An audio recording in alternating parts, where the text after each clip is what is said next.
We put a modern spin on EU4 with this mod. The USA has military bases all over the world. The HRE is now the European Union, and there are certain military operations going on currently. There's also a ton of new ages and extensive alliance networks to keep things interesting and dynamic. This mod is super deep and the scale is massive, and I recommend you check it out if you're interested in changing it up a bit from your usual experience. If you want to see similar stuff like this in the future, make sure to like the video and subscribe to the channel. There is a lot more to come. Also, check out my Patreon if you want early access to all the videos that come out on the channel. Well, in terms of overhaul mods, this is definitely one that I'm pretty interested in. I've had a ton of requests to work with extended timeline, and honestly, I just can't at this point because there's a bug that basically makes it so armies just don't move around.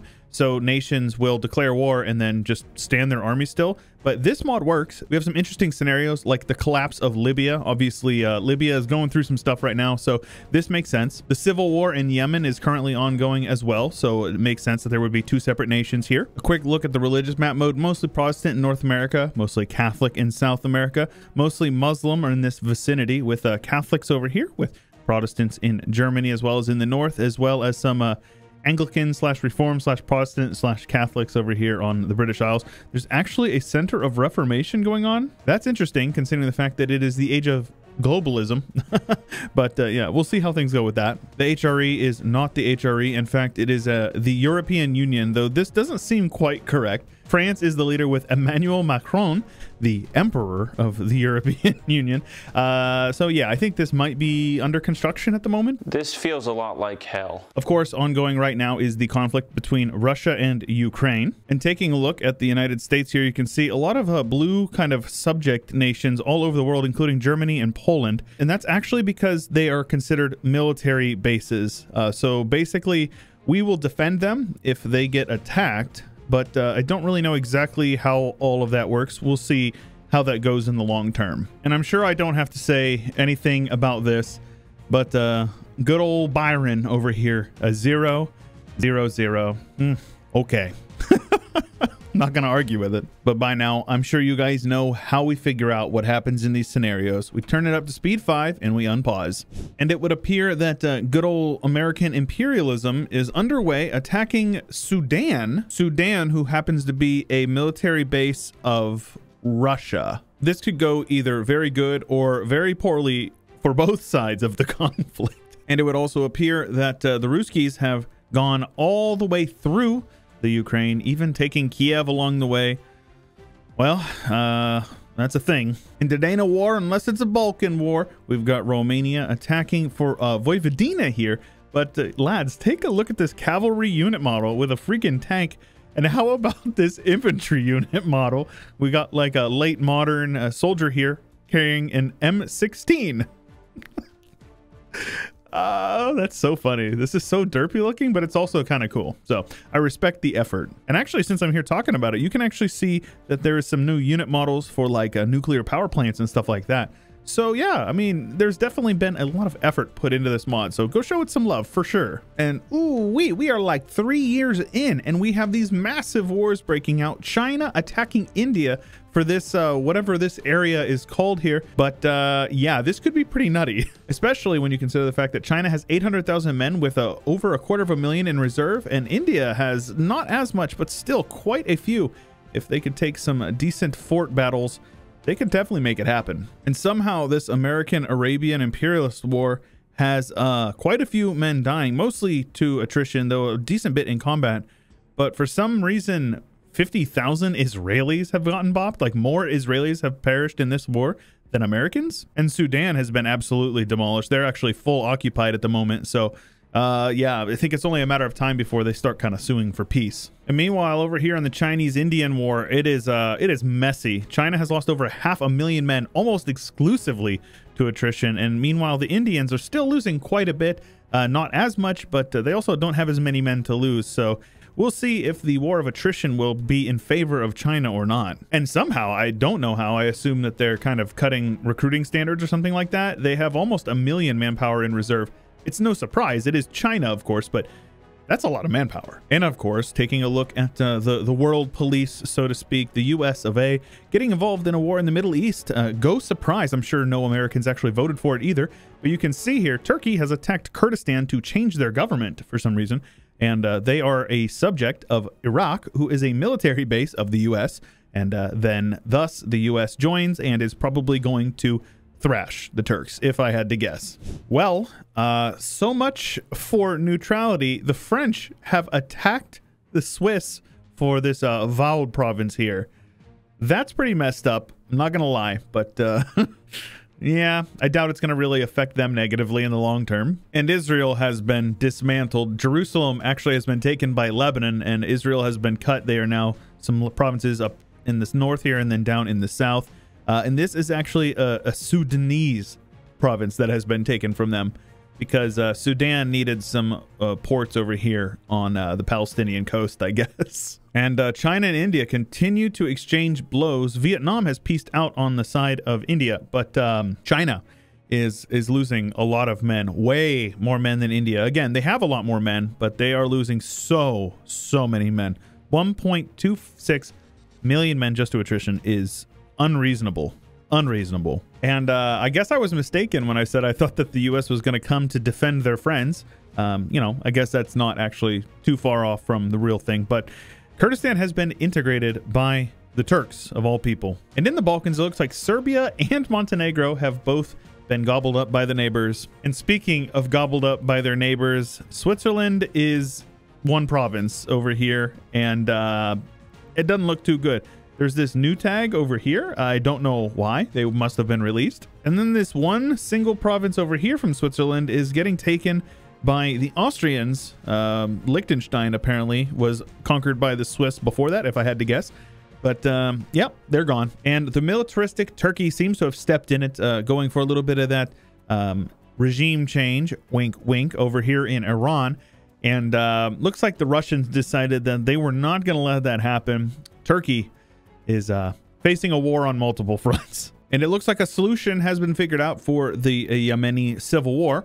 And it's just that they joined Arabia. The Saudis are now lords over Yemen, apparently. Now, as far as down in Africa, I think you guys can guess who I'm rooting for. And it also looks like China managed to get themselves into some trouble here. India attacked Pakistan, which called in China. And I think China attacked Russia, which is not smart because China has literally like 5 manpower left because of all the men that they left to go die in like the mountains of the Himalayas. Rip the Turkish boys. They are getting occupied by the Ruskies. Also, these unit models crack me up every time. I just saw one with armor with a gun. So I don't know, man.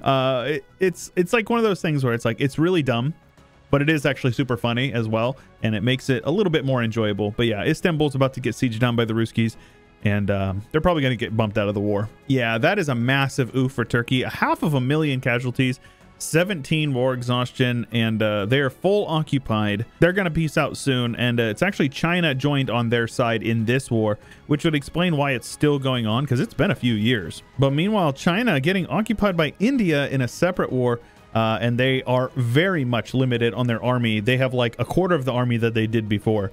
So China may actually be crumbling. Now, I've mostly been paying attention to what's going on over in Eurasia, but it looks like America integrated Nicaragua and Costa Rica, and I don't know how. And just so you guys know, it does appear that in this timeline, the Greater Antilles, aka Puerto Rico, is indeed a state. And for some reason, the Croatians felt that it was appropriate to declare an imperialism war against the Turks.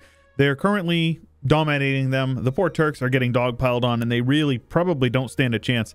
They're in a war with quite a few people because they lost that war against Iran and Russia, and it looks like they're spiraling a bit, which is kind of sad to see. But the power vacuum will be interesting because there is quite a bit of land over here to be taking.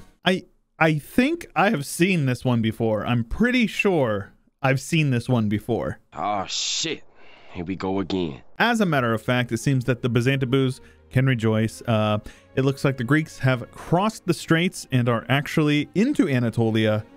And the Turks are on the decline. Meanwhile, Albania continues to expand. Austria has eaten Slovenia and parts of Croatia. Russia and Latvia annexed Lithuania. And it looks like Italy is trying to get those North African possessions back. The slow downward spiral of China continues, as it looks like they are getting beat up on by Mongolia, Russia, India, and India is it's expanding quickly, actually. Now, here's an interesting one. The Dutch attacked Malta, are getting dominated by Malta, and they also attacked Belgium, who has an army larger than them by themselves.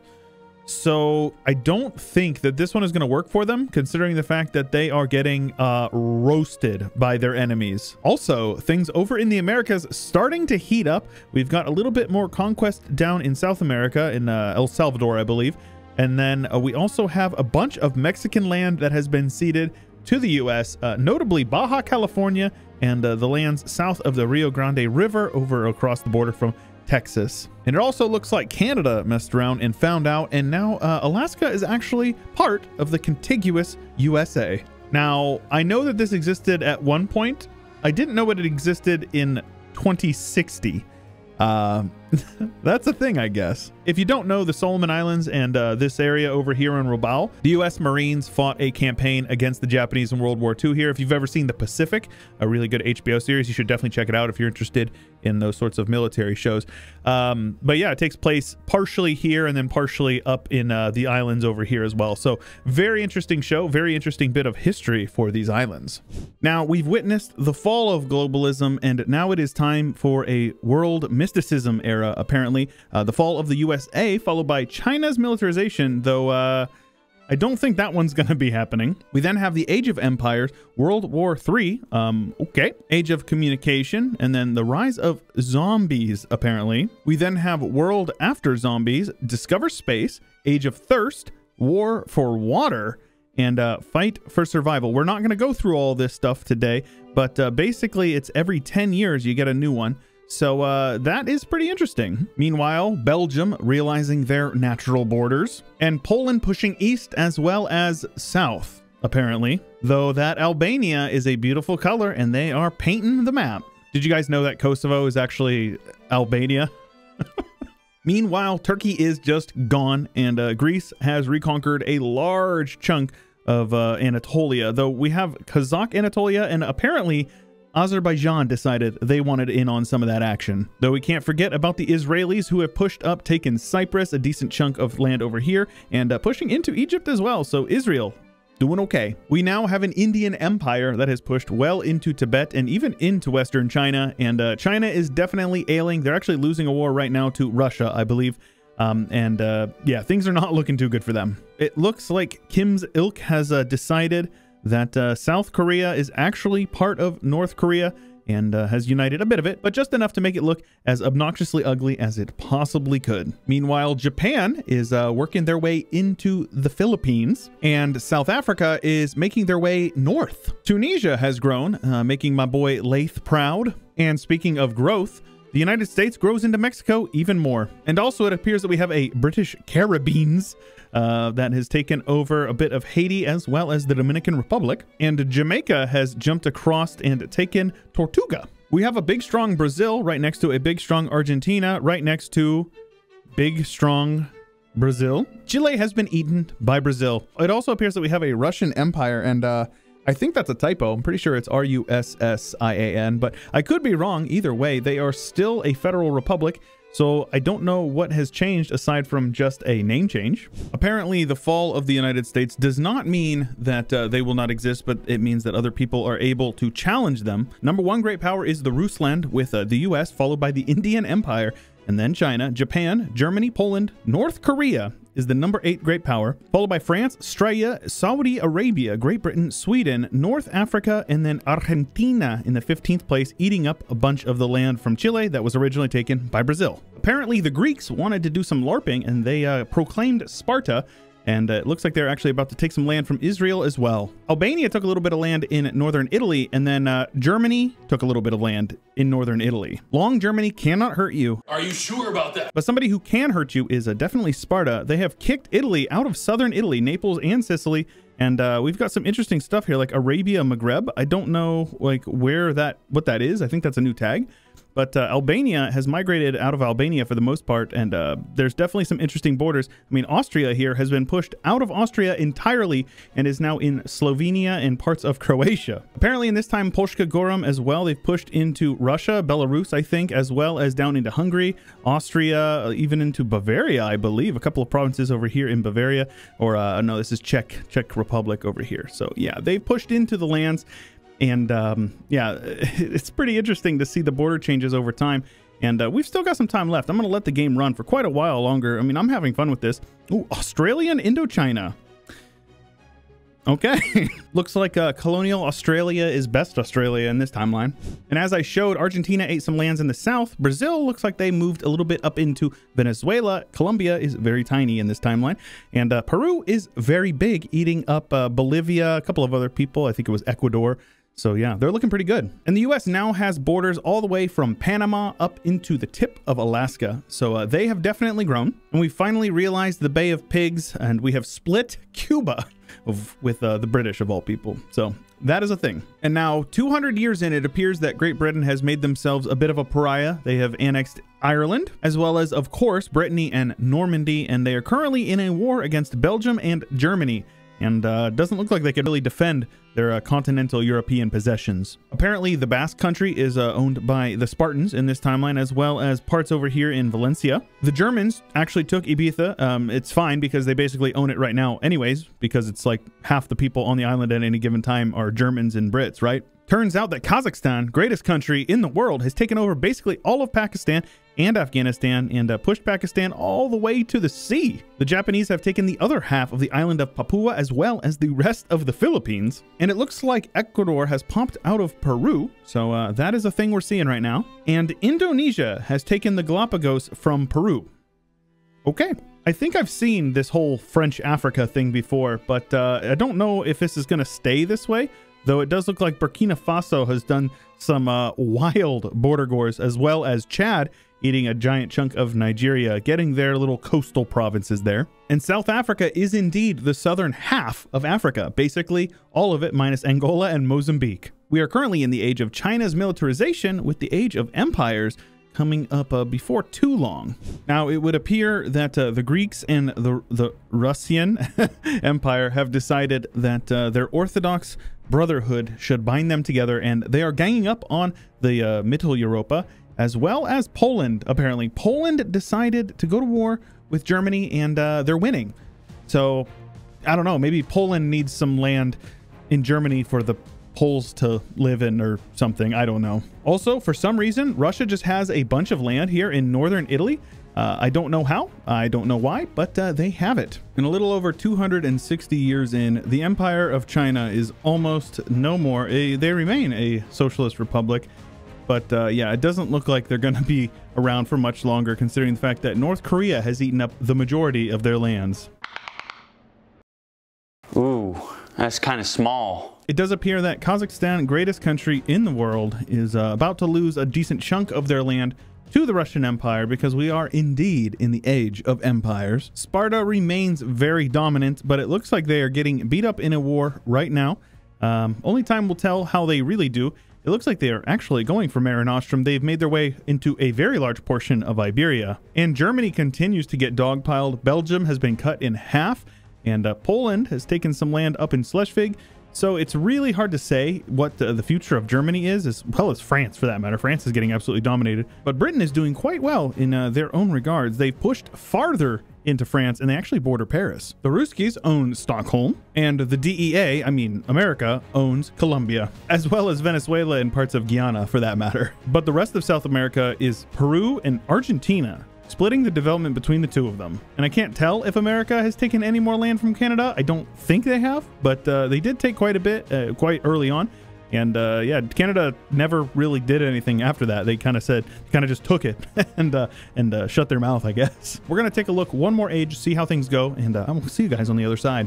All right, it's been like 150 years and nothing has really changed. And sadly, these late game things, I don't think they actually have any mechanics at all. At least they don't seem to. I think they're just kind of repeating the other ones. Like, these two are the same, but you can't be too upset. I mean, it is a pretty sweet mod. In the end, the Germans actually ended up coming back, pushing into France instead, and forming the German Empire, apparently, but they're still a presidential republic. Poland, with their neighbor of Sparta, both did quite well, and the Russians had a good game. They had a very, very good game. American Persia is a thing, as well as American whatever this is, Bahrain. Russian Empire is still misspelled, but the name placement is like perfect. Look at that perfect straight line. Japan looks like they pushed a little bit more into Indonesia, and actually India pushed quite a bit into Indonesia, taking the Malay Peninsula as well as a large portion of Sumatra. But don't worry, Australian Indochina persists. Also persisting next to the Indian Empire is China. They held on. South Africa is very much South African. Chad controls the majority of Central Africa, and North Africa is a mess. We've got Spanish, Indians apparently, Arabia, Maghreb, Spartans, a little bit of Egyptians over here in Libya. So it's a little bit of everything. It really is a little bit of everything. The Israelis held on, lost some land, and gained a little bit by the looks of it down in Egypt, but they are still around. Borders in South America didn't change a whole lot. I think Peru maybe took a couple of provinces from Argentina. They're actually in a war right now, so they're probably going to end up taking more if I had to guess. In America, United Cuba pushed a little bit more into Guyana and Colombia, I believe. I don't think they pushed up into Canada, maybe a little bit. It looks like they bordered the St. Lawrence River, maybe a little bit of land up in Newfoundland, but I don't think they took anything else aside from that. Also, the game runs absolutely horrendous 400 years in. I don't recommend it. The religious map mode actually looks pretty interesting. We have some Catholics here, so that's pretty cool. We also have some Orthodox over here. No surprise, the Spartans are Orthodox. Actually, a large portion of the world is Orthodox, and a large portion of China is Hindu. That is hilarious. Africa is an absolute mess except for the Miaphysites over here, which is pretty cool. And it definitely looks like the Muslim world has been minimized quite a bit. Arabia and then Persia over here, and that's about it. Oh God, I almost missed this. Israel is Sunni. The U.S. official faith is Protestant, and the official faith of all of South America is Catholic. Oh, I lied. Argentina is actually secular, but most of their land is Catholic. Culturally, things look pretty similar as to what you would expect. Nothing crazy jumping out at me, though I am taking a look around. America has some interesting Western American, and then Dixie. Okay, man. We have Texan, which is part of the Mexican group, and that is hilarious. I guess all of this is just South American. Iberian. Okay. Iberian culture. We got some Dutch down here, just the tip. Lots of Chinese cultures, but yeah, it doesn't look like anything was converted from what I can tell. Something a little bit different for this video. I hope you enjoyed it. If you did, make sure you let me know. Leave a like on the video and subscribe to the channel for more. If you have a suggestion of something you'd like to see, make sure you leave it in the comments below. And if you want early access to some of these videos, check out the link in the description below. And while you're down there, you can join my Discord, my subreddit, or my Twitter. They're all linked there. Regardless, I hope you guys all have an absolutely wonderful day. And until next time, stay chill.